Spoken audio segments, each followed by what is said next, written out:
નમસ્કાર, આપ જોઈ રહ્યા છો સંદેશ ન્યૂઝ અને આપની સાથે હું છું ફાલ્ગુની। સમાચારોની શરૂઆત કરીએ। અમદાવાદમાં નવરાત્રીને લઈને માર્ગદર્શિકા જાહેર કરવામાં આવી છે। અમદાવાદમાં રાત્રે 12 વાગ્યા સુધી જ ગરબા રમવાની મંજૂરી આપવામાં આવી। 12 વાગ્યા પછી લાઉડ સ્પીકર ચાલુ હશે તો કાર્યવાહી કરવામાં આવશે। જાહેરનામા ભંગની કાર્યવાહી કરવાના સીપીના આદેશ। ગરબાના આયોજકોએ જવાબદાર વ્યક્તિને નિમવો પડશે। સુરક્ષાની તમામ જવાબદારી તે વ્યક્તિની રહેશે તેવું પોલીસ કમિશનરે કહ્યું। નોઇઝ પોલ્યુશન પાલન કરવાની જવાબદારી પણ આયોજકની રહેશે। એન્ટ્રી અને એક્ઝિટના રસ્તા અલગ અલગ હોવા જોઈએ। આ તમામ નિયમો મૂકવામાં આવ્યા છે। 200 મીટર સુધી ટ્રાફિક ન થાય તે જવાબદારી પણ આયોજકની રહેશે। ફાયર સેફટી આયોજક હેઠળ ઇલેક્ટ્રિક ફિટિંગ કરવું પડશે। પાર્કિંગ રોડ ઉપર રાહદારીઓને અડચણરૂપ ન થાય તે પણ જરૂરી છે। અડચણ ઊભી થશે તો ગરબાની મંજૂરી રદ કરવામાં આવશે। કાર્યક્રમના સ્થળે સીસીટીવી ફરજિયાત રાખવામાં આવશે તેવું પણ પોલીસ કમિશનરે કહ્યું। તો આ તમામ જે ગાઈડલાઇન્સ છે નવરાત્રીને લઈને પોલીસ તરફથી બહાર પાડવામાં આવી છે। રાત્રે 12 વાગ્યા બાદ લાઉડસ્પીકરનો જો ઉપયોગ કરવામાં આવશે તો તેના ઉપર કાર્યવાહી કરવામાં આવશે। આ સિવાય એન્ટ્રી અને એક્ઝિટના અલગ અલગ રસ્તાઓની વ્યવસ્થા પણ આયોજકે કરવાની રહેશે।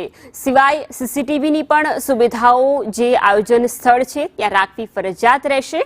ટ્રાફિક ન થાય તેનું પણ ધ્યાન રાખવું પડશે। આસપાસના એરિયામાં તે રીતે પાર્કિંગની વ્યવસ્થા ગોઠવવી પડશે। ફાયર સેફટીનું પણ ચુસ્તપણે પાલન થાય, નિયમોનું પાલન થાય તે પણ જરૂરી છે। આ તમામ ગાઈડલાઈન આયોજકોએ પાલન કરવાની રહેશે, નહીંતર ગરબાની મંજૂરી રદ કરવામાં આવશે। પાર્કિંગ અને રાહદારીઓ માટે યોગ્ય વ્યવસ્થા ગોઠવવા માટે પણ આયોજકોને ગાઈડલાઈનની અંદર કહેવામાં આવ્યું છે। અનેક સૂચનો સાથે આ ગાઈડલાઈન બહાર પાડવામાં આવી છે।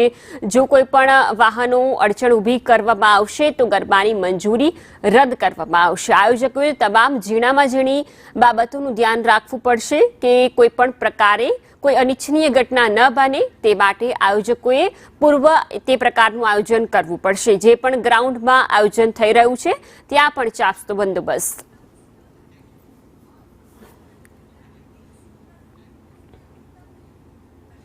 રાજકોટ મનપા નથી લેવા માંગતું કોઈ જોખમ। ટીઆરપી અગ્નિકાંડ બાદ આરએમસીએ નોટિસ જાહેર કરી।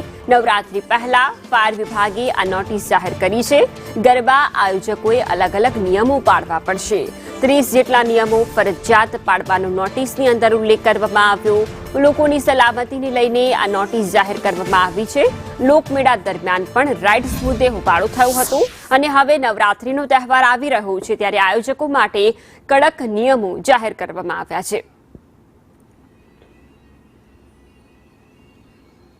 રાજકોટની અંદર ટીઆરપી ગેમ ઝોન કાંડ બાદ હવે આરએમસી વિભાગ સતર્ક થયું છે અને આ વખતે કોઈ પણ પ્રકારનું જોખમ લેવા ન માંગતું હોય તે માટે આયોજન કે કરવામાં આવેલા સ્થળો ઉપર તમામ સલામતી રાખવા માટે નિયમો જાહેર કરવામાં આવ્યા છે। એક નોટિસ જાહેર કરવામાં આવી છે જેમાં જે પણ મંડપ પંડાલ છે ત્યાં આયોજન એ પ્રકારનું કરવામાં આવે કે કોઈ પણ એવી ઘટના ન બને અને સાથે જ સ્ટ્રક્ચરને લઈને પણ નિયમો આપવામાં આવ્યા છે। હોસ્પિટલ, જ્વલનશીલ પદાર્થના ગોડાઉન આ તમામથી દૂર આયોજન રાખવામાં આવે તેવો પણ ઉલ્લેખ કરવામાં આવ્યો છે।